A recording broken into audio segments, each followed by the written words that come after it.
untuk kita membicarakan satu peristiwa yang dirakamkan Al-Quran dengan nilai kebenaran, iaitu tragedi berdarah dan seekor haiwan ataupun satu spesies burung yang dinamakan sebagai ghurab di dalam Al-Quran dan disebut dalam bahasa Melayu kita adalah burung gagak, dan spesiesnya itu disebut dalam kajian ornithology scientific of birds disebut spesies raven ataupun crow. Maka apa yang disabdakan oleh baginda sallallahu alaihi wasallam untuk kita umat yang akhir ini sentiasa peka,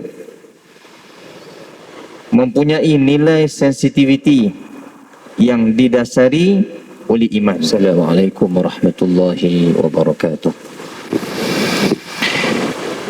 Innal hamdalillah nahmaduhu wa nasta'inuhu wa nastahdihi wa nastaghfiruh wa natubu ilayhi wa natawakkalu alayhi wa na'udzu billahi min shururi anfusina wa min sayyiati a'malina man yahdihillahu fala mudilla lahu wa man yudlil fala hadiya lahu. Allahumma salli wa sallim wa barik ala sayyidina wa habibina wa syafi'ina Muhammad wa ala alihi wa ashabihi ajma'in. Ya Hayyu ya Qayyum bi rahmatika nastaghith aslih lana sya'nana kullah wa la takilna ila anfusina tarfata 'ain wa la aqalla min dhalik ya ni'mal mujib. Wa qala Allah ta'ala fi kitabihil karim, a'udzu billahi minasy syaithanir rajim, innal ladzina yuhibbuna an tashi'al fahishatu fil ladzina amanu lahum 'adzabun alimun fid dunya wal akhirah wallahu ya'lamu wa antum la ta'lamun. Shadaqallahul azim.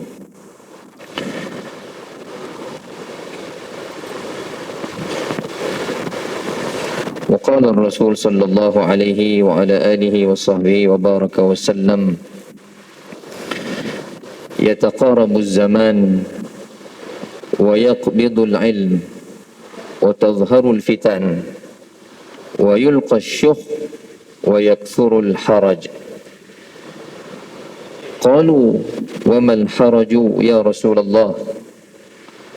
قال الرسول صلى الله عليه وسلم Al-qatlu, al-qatlu, al-qatlu. Sidang jemaah yang dirahmati Allah Subhanahu wa taala sekalian,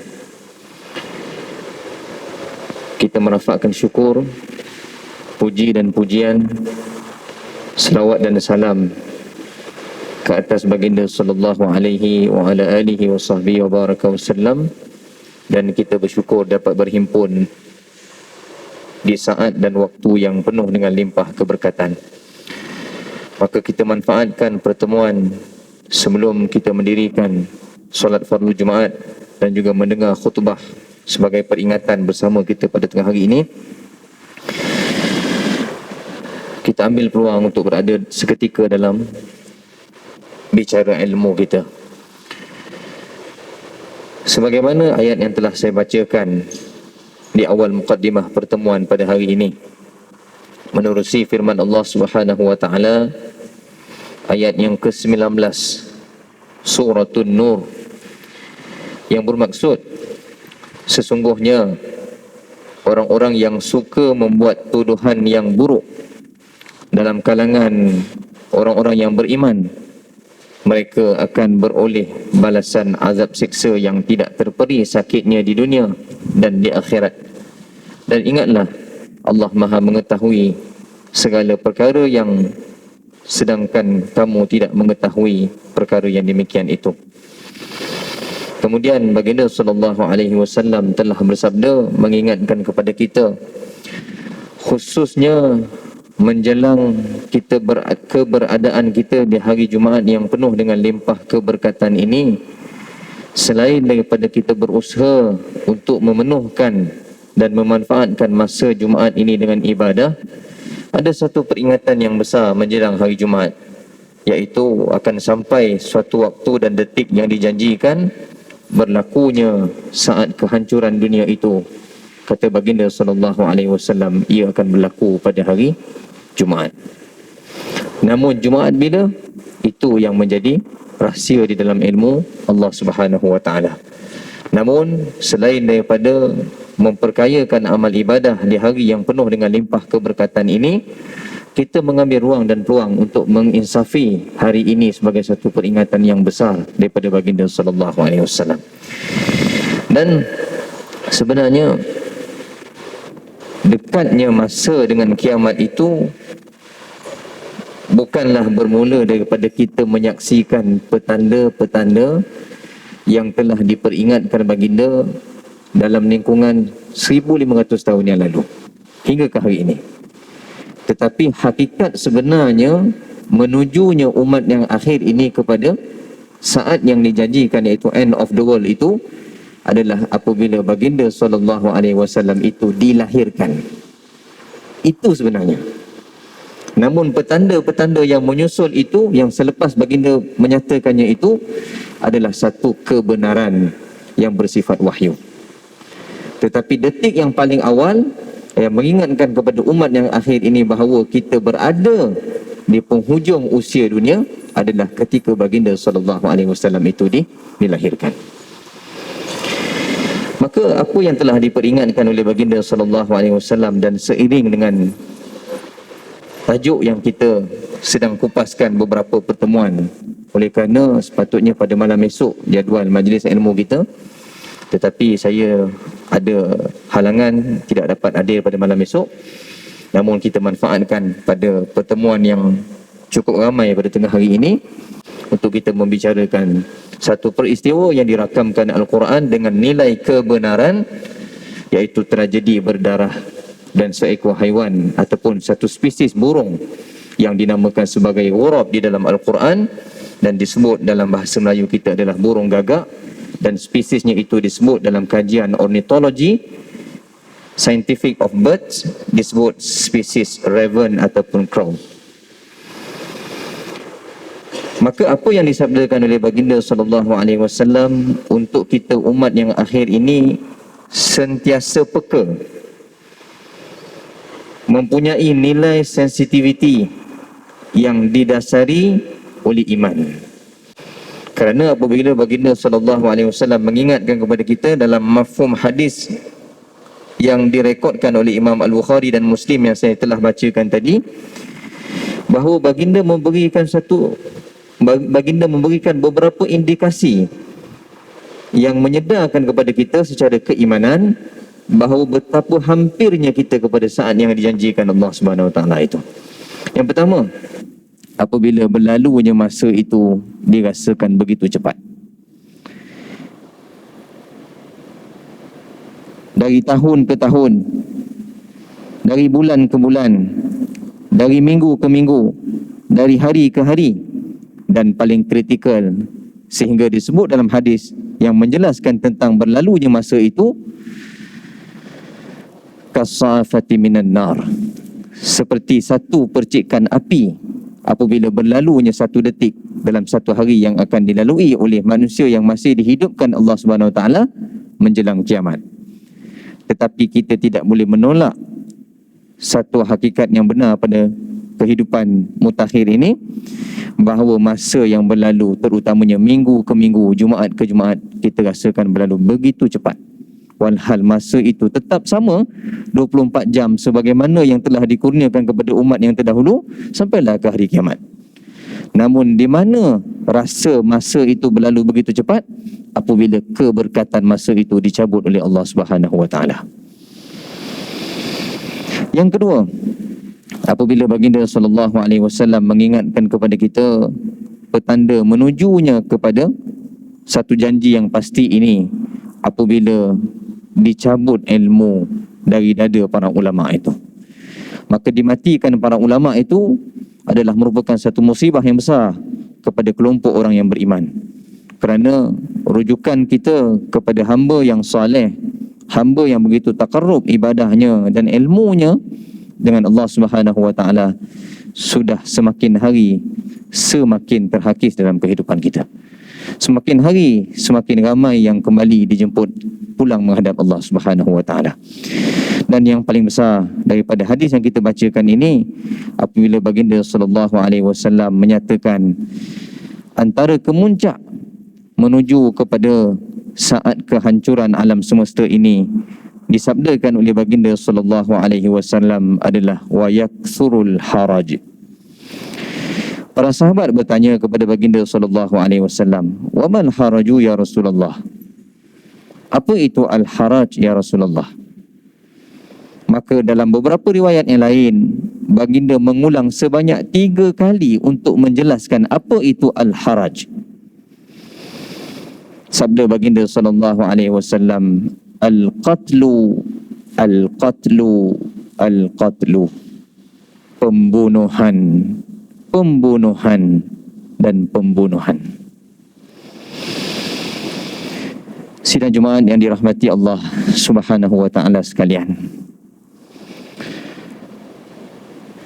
Peperangan yang tercetus seminggu 2 ini adalah merupakan lanjutan daripada pertambahan bilangan kematian yang besar, khususnya apabila bermulanya manusia dan masyarakat di dunia dilanda dengan wabak dan pandemik.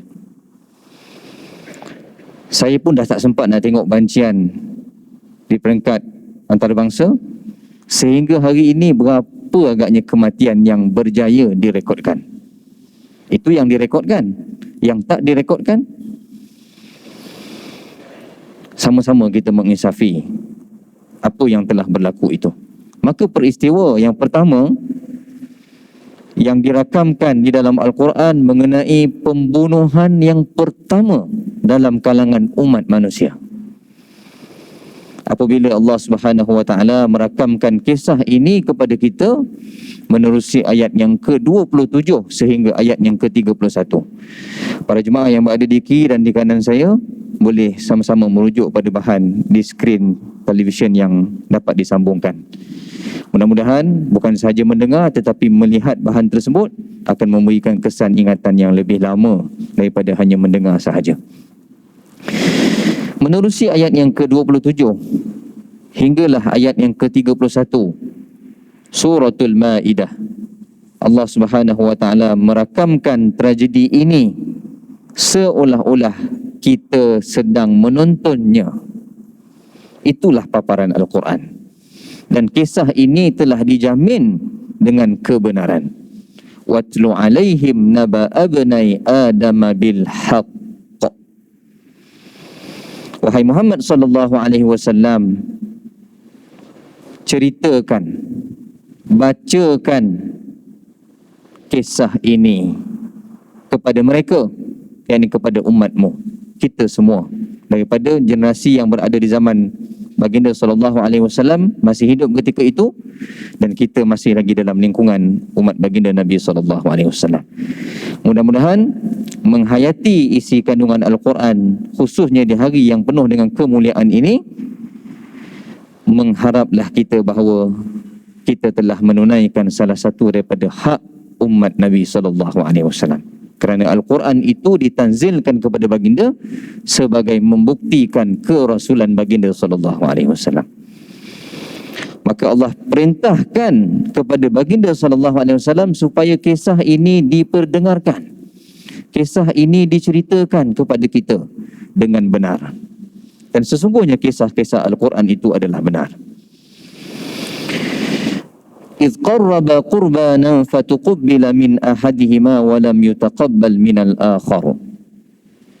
Ketika berlakunya satu perintah dari Allah Subhanahu wa taala kepada 2 orang anak Adam, yang saya telah kupaskan ataupun yang telah saya syarahkan pada 2 pertemuan yang lalu, bahawa perintah untuk melakukan ibadah kurban ini adalah untuk mencari titik jawapan penerimaan Allah Subhanahu wa taala kepada kehendak anak Adam yang ingin menikahi saudaranya.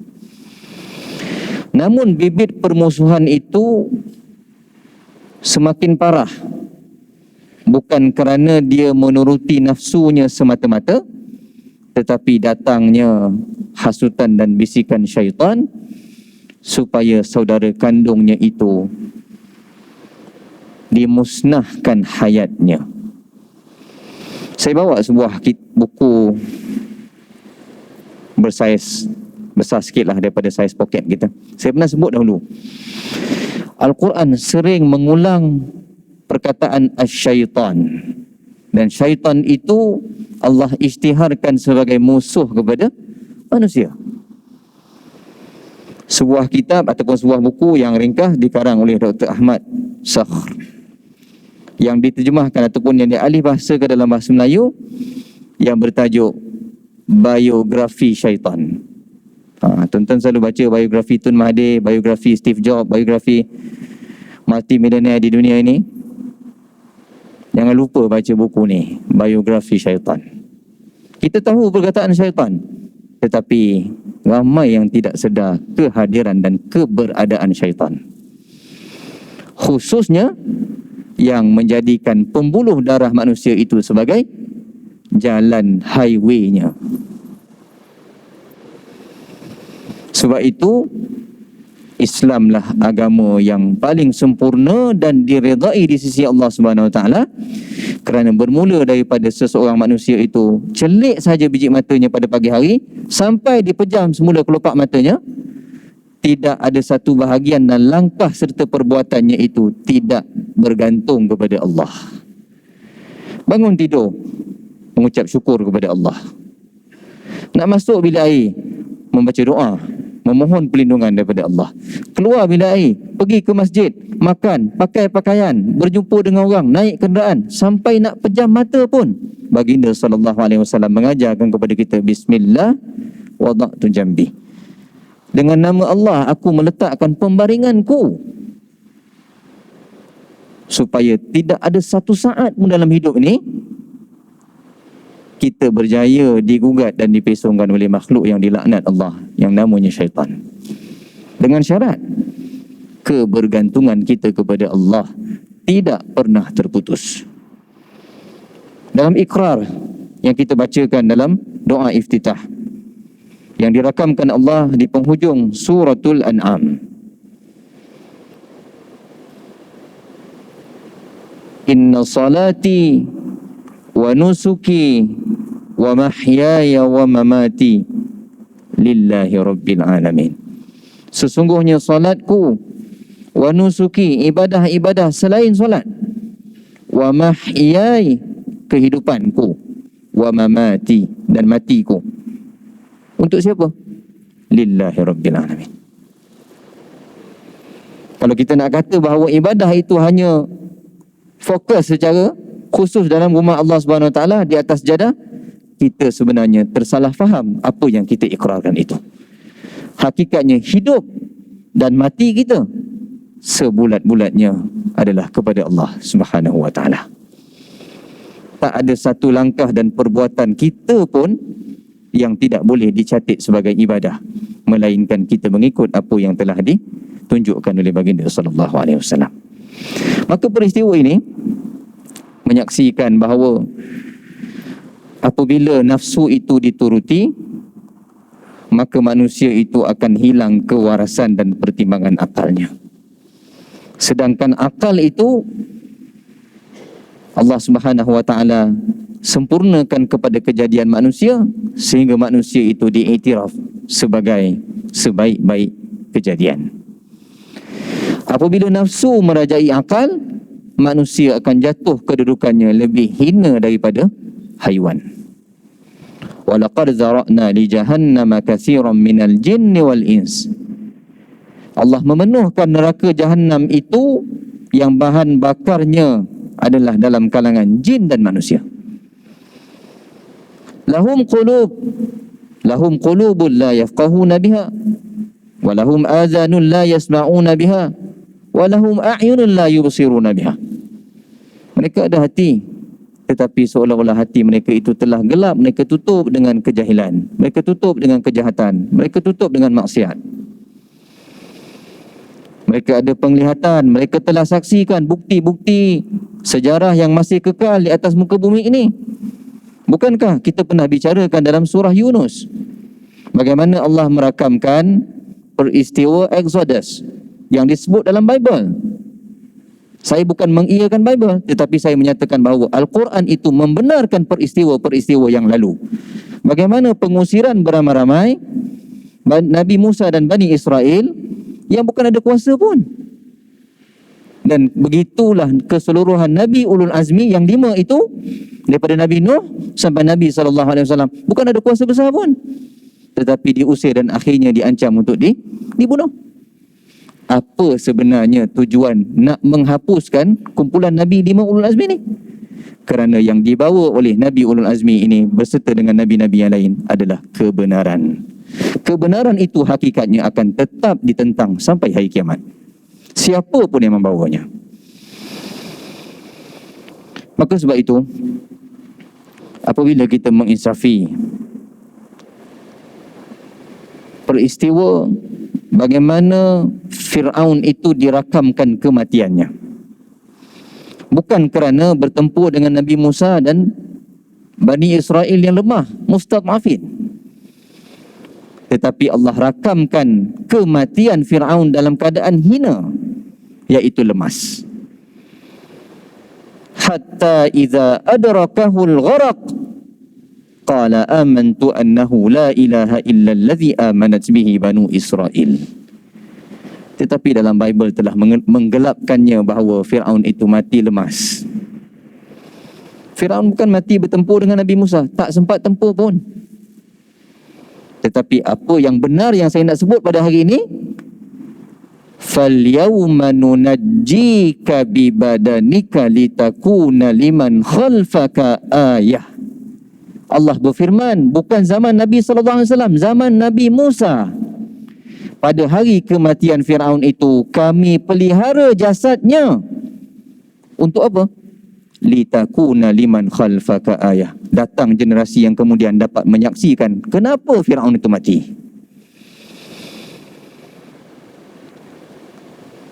Kita baca berita bagaimana mumia Fir'aun itu diterbangkan ke France dan akhirnya dibedah oleh Profesor Dr. Morris.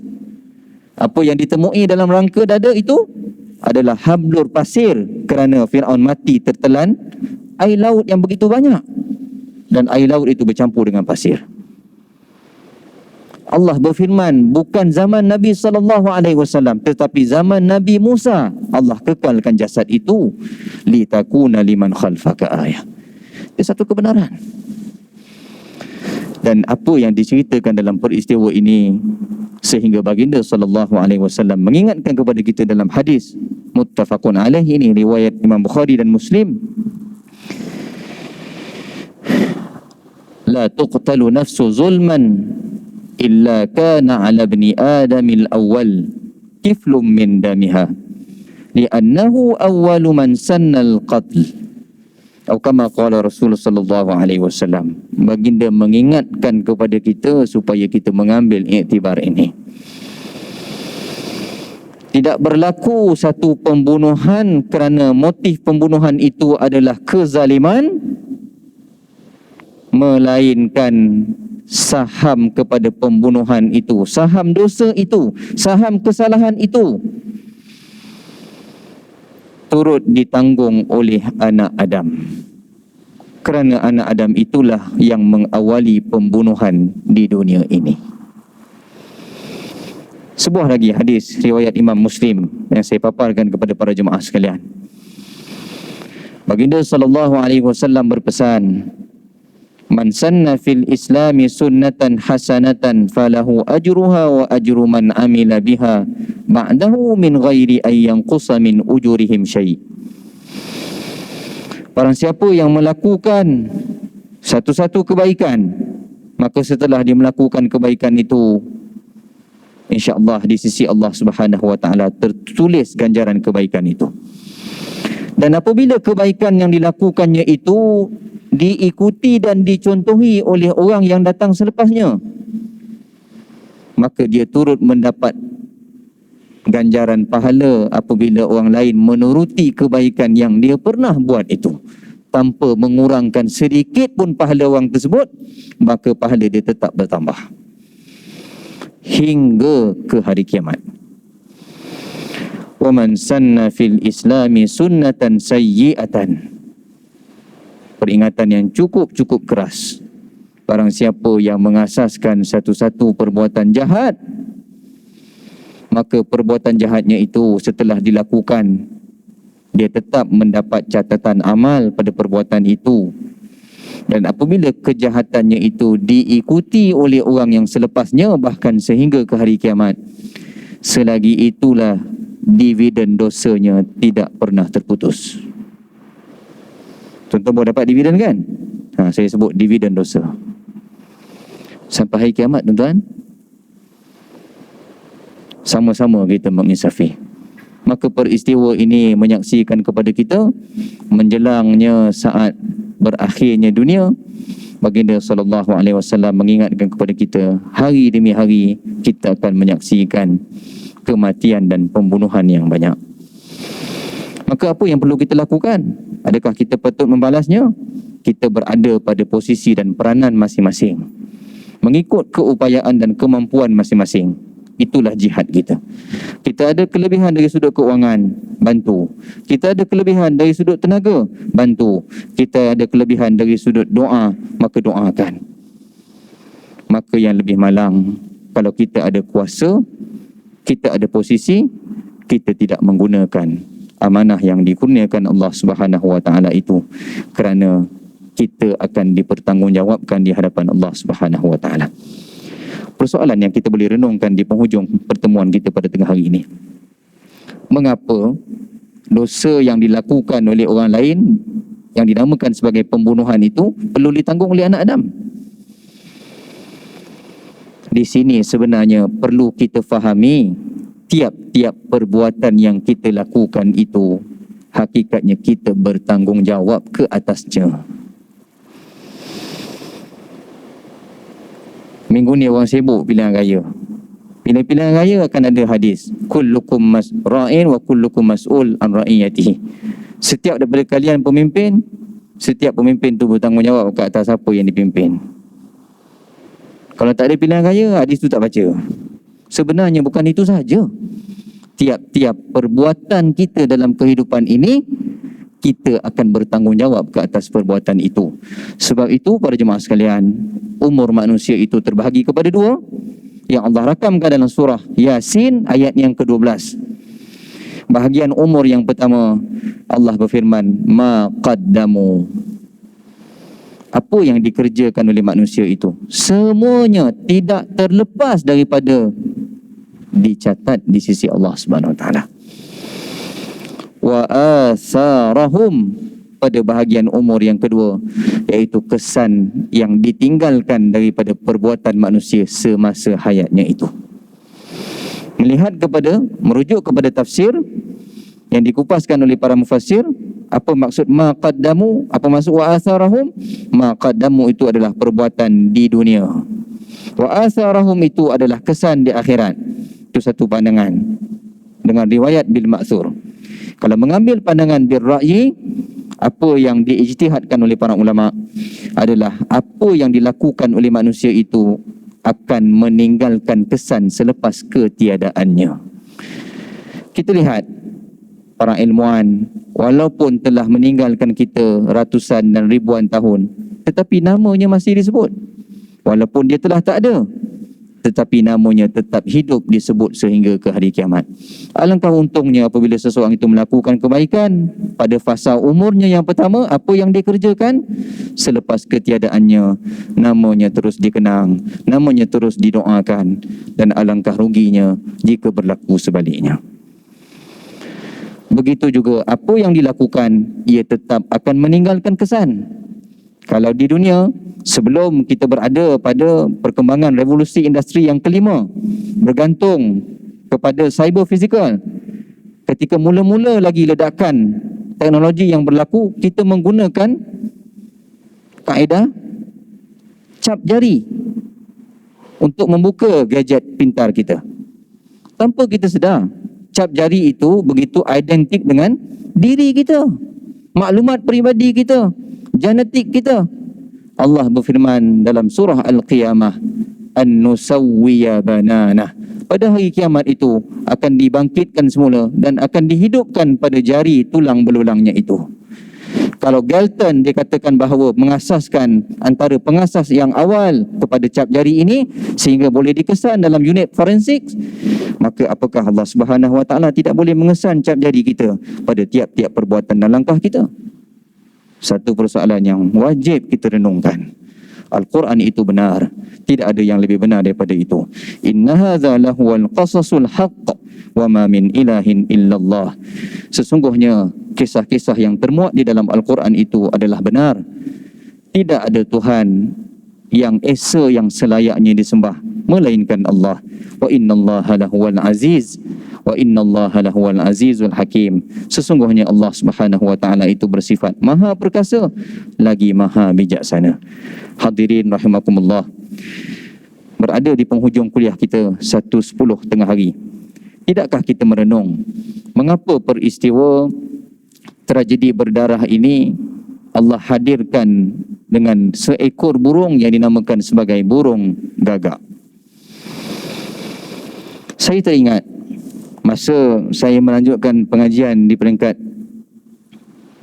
ijazah dahulu, seorang guru saya, semoga Allah rahmati beliau, Dr. Abdul Rahman Mahmud di Universiti Kebangsaan.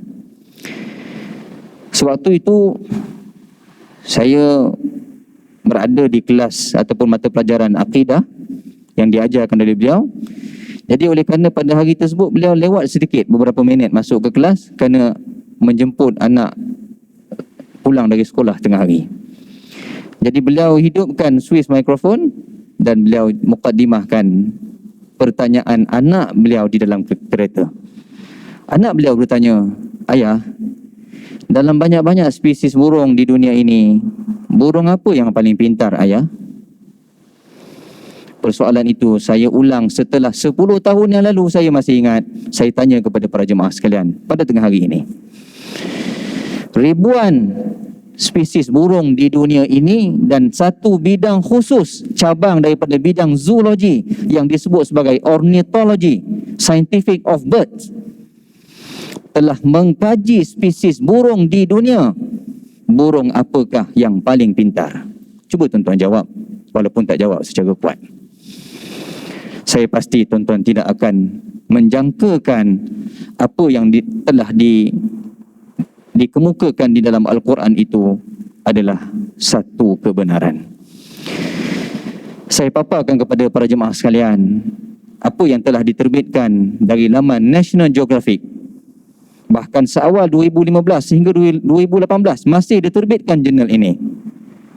National Geographic telah menobatkan spesies burung paling pintar di dunia adalah burung gagak.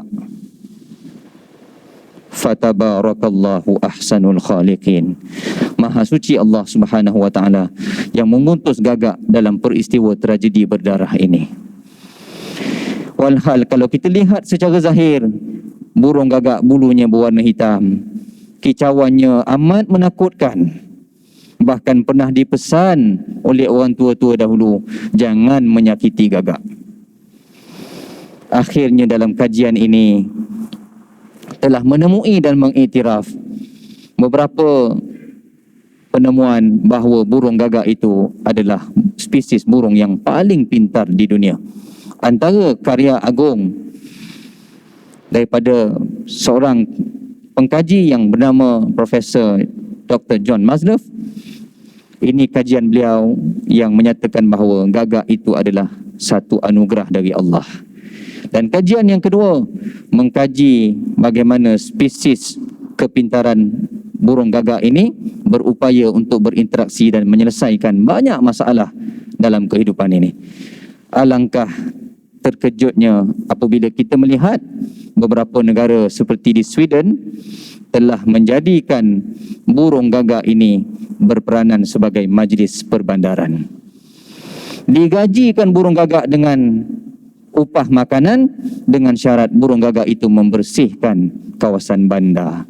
Sedangkan di kawasan kita, burung gagak itu ditembak secara berjemaah. Ya,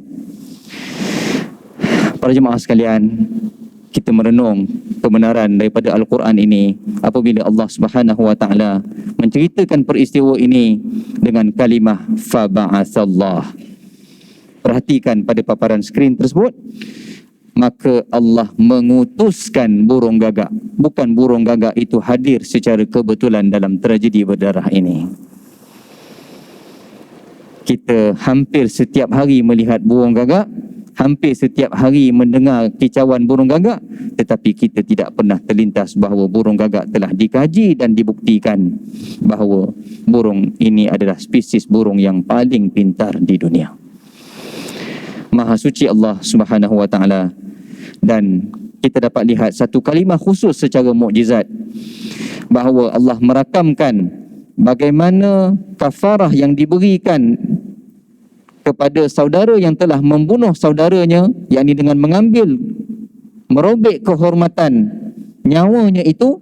Allah rakamkan dengan satu kalimah khusus dalam peristiwa ini, iaitu saw'ata akhi. Perkataan saw'ah membawa maksud mayat, sedangkan kita temui di dalam Al-Quran perkataan mayat yang lain Allah firmankan dengan kalimah maitun, mayitun, maitan. Tetapi dalam peristiwa ini Allah tidak rakamkan dengan kalimah mayit. Allah firmankan dengan satu kalimah khusus, tak disebut dalam ayat yang lain. Saya temui dalam tafsir Maulana Yusuf Ali. Kata Maulana Yusuf Ali, kalimah saw'ata akhi merujuk kepada mayat, yang mayat itu bukan mati secara tabi'i tetapi dibunuh secara hina. Allahu Akbar. Begitu besar kisah ini dalam kehidupan kita untuk kita teladani, walaupun kadang-kala seseorang itu tidak membunuh seseorang yang lain, tetapi oleh kerana perebutan kuasa, perebutan harta, perebutan pangkat, seseorang itu sanggup membunuh identiti seseorang. Seseorang itu sanggup memburuk-burukkan pribadi seseorang itu kerana untuk mendapat sesuatu yang hanya bersifat dunia dan sementara, walhal yang kita dipinjamkan itu kita sendiri pun belum tentu sempat menikmatinya kesemuanya. Insafilah peristiwa ini, mudah-mudahan kita mendapat pelajaran yang besar pada tengah hari ini, bahawa apa yang telah diperingatkan oleh baginda sallallahu alaihi wasallam menjelang peristiwa kiamat itu, semakin hari semakin jelas kita menyaksikannya. Mudah-mudahan apa yang dipesan dalam khutbah terakhir itu, peganglah sunnah dan Al-Quran itu sebagaimana kamu menggigitnya dengan gigi geraham kamu. Mudah-mudahan Allah sentiasa memberikan kita petunjuk, taufik dan hidayah, sebagaimana doa yang pernah saya tinggalkan dalam pertemuan yang lalu, supaya kita amalkan dan kita sentiasa mengharapkan pimpinan dari Allah Subhanahu wa taala. Bahawa baginda sallallahu alaihi wasallam mengajarkan kita satu doa, Allahumma inni a'udzubika an adilla au udalla au azilla au uzalla au azlima au uzlama au ajhala au yujhala alayya. Yang bermaksud, ya Allah, aku memohon pelindunganmu ya Allah daripada kesesatan yang berpunca daripada diriku, dan aku memohon kepadamu ya Allah daripada kesesatan yang direncanakan oleh orang lain. Aku memohon kepadamu ya Allah daripada kehinaan yang datang daripada diriku atau kehinaan orang lain yang tertimpa ke atas diriku. Aku memohon kepadamu ya Allah daripada diriku melakukan kezaliman dan daripada kezaliman orang lain yang akan tertimpa ke atasku. Aku mohon pelindunganmu ya Allah daripada kejahilan diriku atau mungkin kejahilan orang lain yang akan menimpa ke atasku. Maka doa ini konteksnya internal dan eksternal. Maka amalkan, mudah-mudahan Allah memelihara setiap langkah kita, perbuatan kita, apa yang kita lihat, mudah-mudahan sentiasa berada dalam rahmat dan redha Allah Subhanahu wa taala. Aqulu qawli hadza wa astaghfirullahal azim li wa lakum. Yang baik itu datang dari Allah Subhanahu wa taala, yang kurang itu datang dari kelemahan diri saya sendiri. Kita akhiri dengan kafaratul majlis dan suratul Asr. Subhanakallahumma wa bihamdik, asyhadu an la ilaha illa ant, astaghfiruka wa atubu ilaik.